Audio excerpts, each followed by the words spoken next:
एक हमारे लिए बहुत खुशी की बात है कि यूनिवर्ल न्यूज़ जो है वो अब मोनेटाइज़ चैनल हो चुका है। ये आपकी दुआओं का नतीजा है कि चैनल हमारा बहुत तेज़ी से ग्रो कर रहा है और ये तमाम शेयर जो है ये सब आपको जाता है।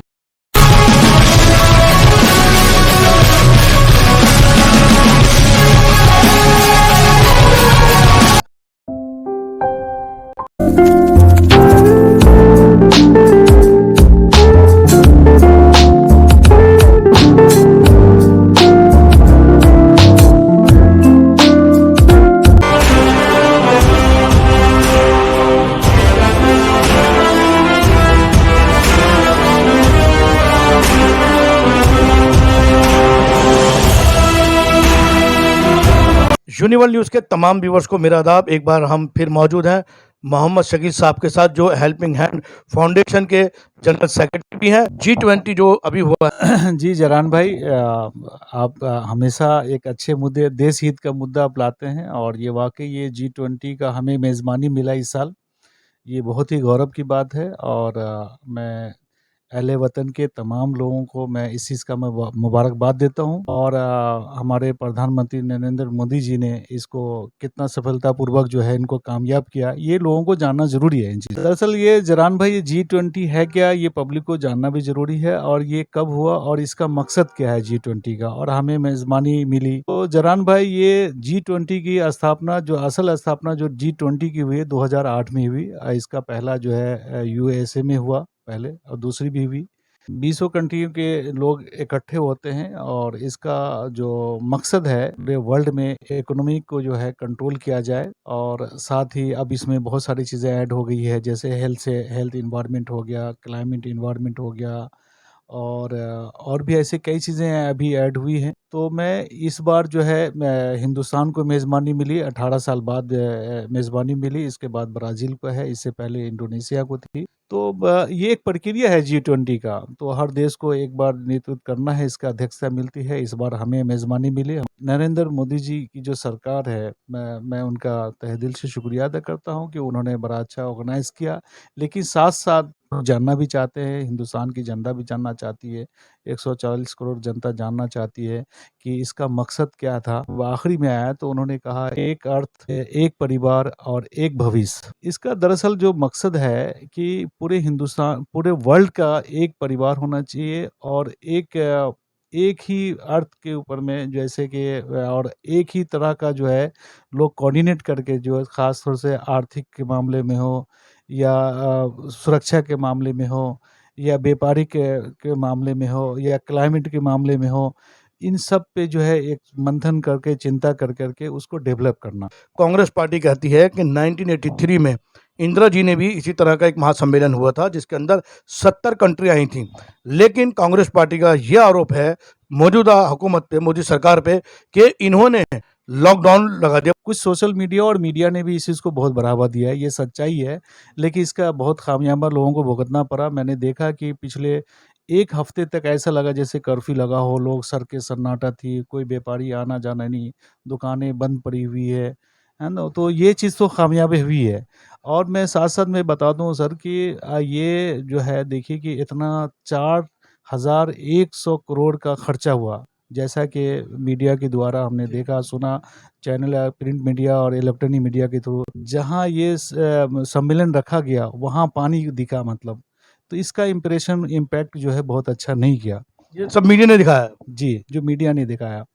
और मैं आपको बता दूँ कि कुछ स्लम एरिया का भी देखा गया तोड़ते हुए, जैसा हमने फ़ोटोज़ देखे कुछ मीडिया द्वारा कई जगह कि स्लम एरिया को तोड़ा गया, वो गरीब आदमी चिल्ला रहे हैं, क्राइम कर रहे हैं, और वो ढका गया, और जगह-जगह इतनी सारी होर्डिंगें लगाई गई है, सिर्फ़ एक हमारे देश के प्रधानमंत्री जी का, बाकी इसमें किसी भी पार्टी के किसी अध्यक्ष का नहीं था या कोई और भी कैबिनेट मिनिस्टर नहीं थे, बहुत सारी चीज़ें हैं।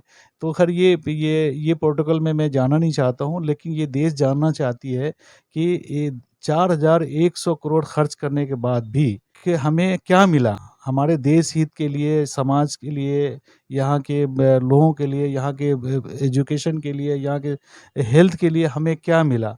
और हमारी सरकार इस पे क्या कदम उठा रही है?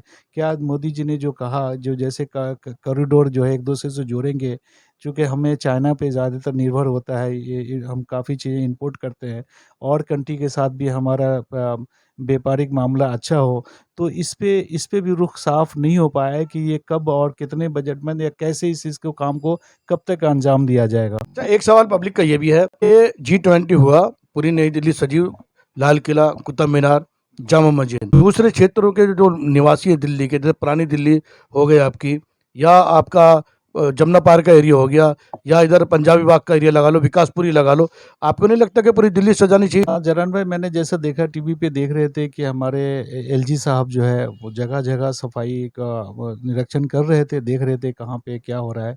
लेकिन मैं G20 का सम्मेलन ख़त्म होने के बाद मैंने आती सी जो दिल्ली सरकार में कैबिनेट मिनिस्टर है, उनका भी स्पीच आया और उनको भी देखा कि अब वो कह रही थी कि जिस तरीके से नई दिल्ली को सजाया गया था, उसी तरह से पूरी दिल्ली को हम सजाएँगे। तो ये भी एक अच्छा कदम है। क्या यह आपने जो बताया, ये आतिशी जी का बयान है?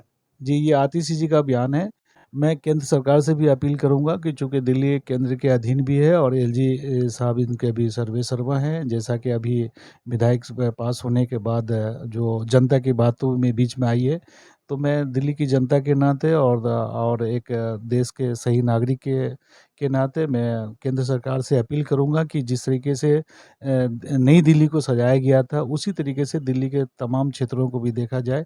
और ये सच्चाई है, जैसा कुछ दिन पहले भी देखा गया और अभी भी हाल में देखा गया, जहाँ जहाँ सम्मेलन था, जहाँ 4100 करोड़ खर्चा होने के बाद भी वहाँ पानी दिखा, तो इसका इम्प्रेशन बहुत अच्छा नहीं गया। जो कि चूँकि मैंने देखा है, इंटरनेशनल मीडिया के ज़रिए भी दिखाया गया और भी कई कंट्री के मीडिया ने इस बात पे दिखाया है कि देखिए, इससे पहले भी बहुत सारे प्राइम मिनिस्टर अलग-अलग पार्टी के थे। आप देखेंगे तो सब मीडिया को संबोधित करते थे। मीडिया का सवाल-जवाब का देते थे वो, कि उनका नीति क्या है, वो उन्होंने क्या बनाया है और आगे क्या करने जा रहे हैं। तो मीडिया से फेस करते थे। लेकिन मौजूदा हाल के जो प्रधानमंत्री हैं, ये मीडिया को फेस नहीं कर पाते हैं, जिससे लोगों में वो का विश्वास टूट रहा है लोगों का।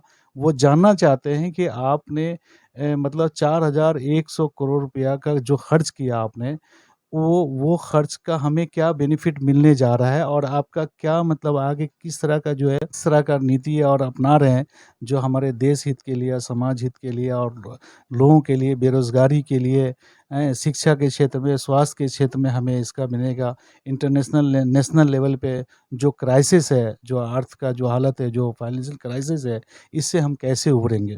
और ऐसे हालात में जो मैं शाहरुख खान साहब को मैं उनका शुक्रिया अदा करता हूँ, जो उन्होंने जनता की अवेयरनेस के लिए इतना बेहतरीन जो है उन्होंने फ़िल्म बनाया है कि आपकी वोट की अहमियत क्या है। आप मामूली सब्ज़ी-चावल खरीदने जाते हैं, तो उसकी रेट भाव पूछते हैं, क्वालिटी चेक करते हैं और जो आपके भविष्य के लिए, आपके समाज के लिए, आपके देश के लिए जो नेता खड़ा होता है या वो किसी पार्टी से ताल्लुक़ रखता हो, हम उसके बारे में जानने की कोशिश नहीं करते हैं। हम अपनी वोट की अहमियत नहीं समझते हैं। हम में से कई भाई ऐसे हैं जो एक दारू की बोतल में या कुछ पैसों में अपनी वोट को बेच देते हैं। वो जो बेचते हैं, वो अपना जो ज़मीर तो बेचते ही साथ-साथ अपने भविष्य, अपने देश को ही बेचते हैं। जरन भाई, मैं तो फ़िल्म से शौक नहीं रखता हूँ, ना मैं फ़िल्म देखता हूँ, ना मैं फ़िल्म का मैं प्रमोट करता हूँ। लेकिन चूँकि ये आज की ज़रूरत है, इससे और इसकी महसूस करते हुए मैं तमाम अहले वतन के लोगों से मैं अपील करता हूँ कि शाहरुख खान की पिक्चर को आप देखें और उस पे अमल करने की आप कोशिश करें। जिस जिस तरह से उन्होंने दिखाया है कि आपका वोटर राइट्स क्या है, आप कैसे मतलब चुनेंगे और अगर आप चुनते हैं सही नेता को चुनेंगे तो आपके समाज के लिए, आपके हित के लिए महत्वपूर्ण होगा।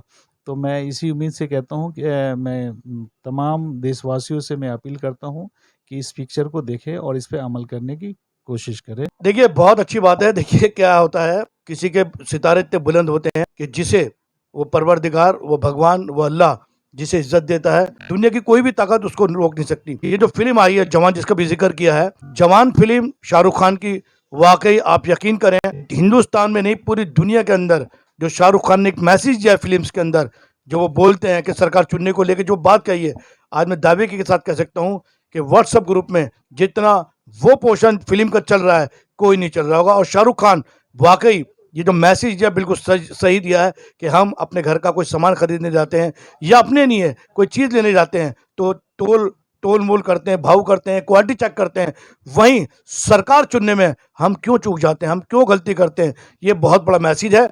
आखिर दिल्ली के जो और एरिया हैं उनको क्यों नहीं सजाया गया G20 की तर्ज पर? ये भी एक बहुत बड़ा क्वेश्चन है। वहीं 4,000 करोड़, जी हाँ, 4,000 करोड़ रुपए का खर्च आया है। इससे पहले भी बिल्कुल सही कहना शकील साहब, जब इस तरह के सम्मेलन होते हैं तो प्रधानमंत्री या प्रधानमंत्री के जो प्रवक्ता होते हैं उनका फर्ज होता है कि वो उस सम्मेलन के खत्म होने के बाद प्रेस से, जो देश की मीडिया है, विदेश की मीडिया है, उनके रूबरू होते हैं और बताते हैं कि ये जो सम्मेलन हुआ था इसके अंदर क्या क्या फैसले लिए गए हैं, क्या देश हित की बातें हुई हैं। और एक पूरी दिल्ली के लोगों का दर्द है कि पूरी दिल्ली क्यों नहीं सजाई गई। क्यों? क्योंकि ये जिम्मेदारी थी तमाम एमपीएस की, एमएलए की जिम्मेदारी थी कि वो G20 में पूरी दिल्ली को सजाते। वो ऐसा क्यों नहीं हुआ, ये भी पब्लिक का एक बहुत बड़ा सवाल है। क्योंकि जो मेरा चैनल कर रहा है वो कोई नहीं कर रहा, क्योंकि यहाँ लोग क्राइम की खबरें दिखा रहे हैं, यहाँ स्पोर्ट्स दिखाते हैं, यहाँ लोग जो हैं वो धर्म बेच रहे हैं, हिंदू मुस्लिम करते हैं, लेकिन वहीं हम जॉब दिला रहे हैं, वहीं हम सस्ते इलाज कहाँ से होते हैं वो दिखाते हैं, सस्ते कोर्स कहाँ होते हैं वो दिखाते हैं, हिंदू मुस्लिम एकता की बात करते हैं और हम देश को जोड़ने की बात करते हैं। एक खास रिक्वेस्ट, मेरे चैनल यूनिवर्सल न्यूज़ को आप इसी तरह लाइक, शेयर और सब्सक्राइब करें। इसी के साथ मैं आपसे इजाज़त लेता हूँ।